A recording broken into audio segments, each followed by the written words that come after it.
Hello, welcome back, my Royal Rogues, and Merry Christmas. My name is Jesus Enrique Rosas. I'm the Royal Rogue, and this might be the last show of the year because my body is asking for a few days of rest, but I couldn't just disconnect from Royal Gossip because the articles just won't let me, of course. And as soon as I peek into Twitter, I see headlines like this one: Prince Harry's unexpected Christmas gifts that left staff feeling guilty. The Duke of Sausages found the gifts inside Buckingham Palace. Well, that sounds like an odd way to say that he stole the gifts at Buckingham Palace.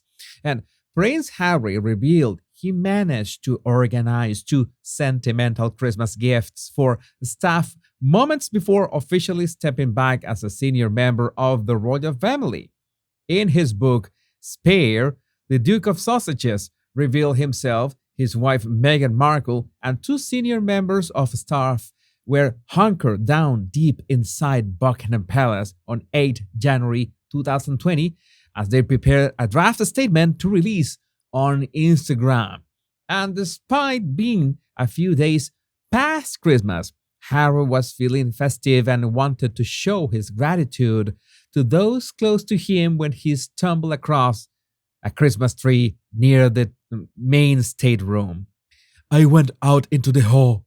There was a tall, beautiful Christmas tree, still brightly lit. I stood before it, reminiscing. I removed two ornaments, soft like little corgis, and brought them back to the staffers, one each. Souvenir of this strange mission, I said. They were touched, but a bit guilty. Late in the day, as we crawled closer to a final draft, the staffers began to feel anxious. They worried aloud if their involvement would be discovered. If so, what would it mean for their jobs? But mostly, they were excited. They felt that they were on the side of right. Both had read every word of abuse in the press and on social media, going back months and months, he wrote. I mean, who can be so cheap? They want to have some kind of gesture to dedicated staff, and all you can do is go to a nervy Christmas tree, grab two ornaments that nobody will miss either way, and hand them out as if they were actual gestures. Certainly, I don't think that those staffers being caught with the ornaments would be much trouble, but it would certainly not look good on them and their reputation. But then, remember that reputation is not something that Harry considers very thoroughly. After all, he married Meghan. But being reckless with his own life and not caring about reputation doesn't give him the right to jeopardize those of others. But again, not that he cares. And meanwhile, Rishi Sunak, the UK's Prime Minister, published a very cryptic video about being left alone at night with the caption, Merry Christmas from Downing Street.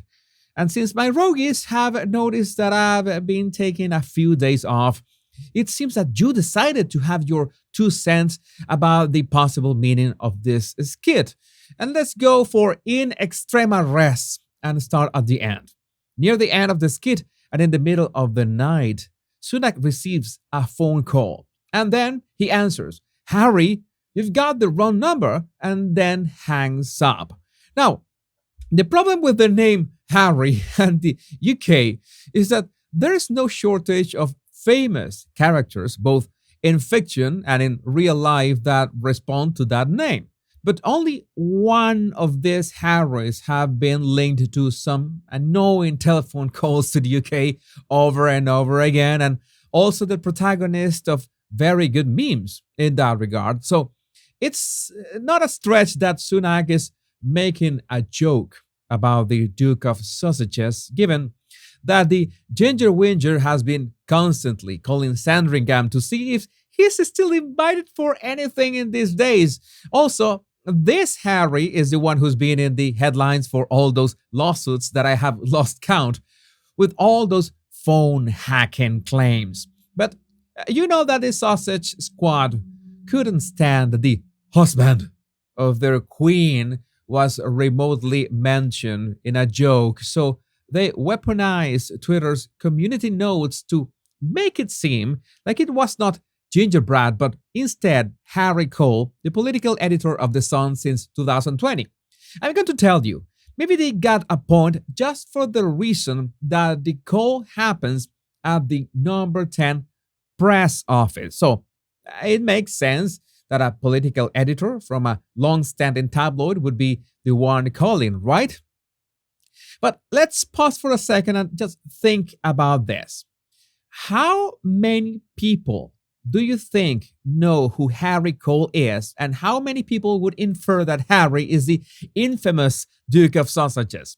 After all, a joke is funny only because people get the punchline, and I'm going to tell you, I've been covering UK stuff for 2 years, and I had no idea who the Cole guy was until literally today. I'm going to tell you what really happened.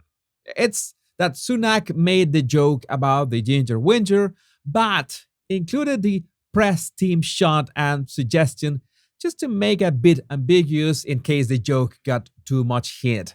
That's smart. That's something that I would do. Then, if we are actually talking about Harry, there are a few other things that we have to consider in that sketch. On one hand, the fact that Sunak was strangely just picking three ornaments at random.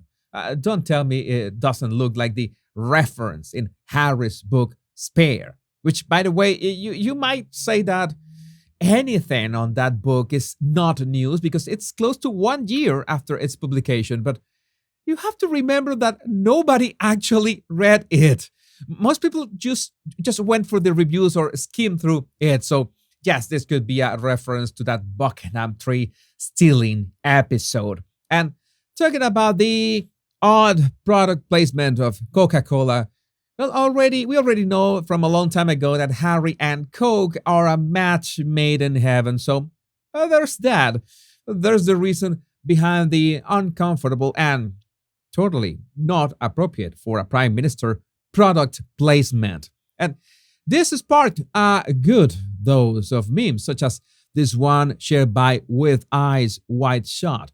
You have it wrong. My wife is a really good people person who doesn't stereotype. And the answer, Harry, you've got the wrong number. I'm sure we'll be seeing a lot of this in the future. New meme template unlocked. Or this one from IH Tienders. Hello, Jeff, please sign with us, even if it's for a minimum wage. Harry, you've got the wrong number. To the point that, well, it began to trend in the United States. So that's the power of a well-placed joke at the best possible time. But, Rogues, I would like to know what do you think about this in the comments. My name is Jesus Enrique Rosas. I'm the Royal Rogue, and until we meet on another video or another live, remember the two most important words: much love and bliss.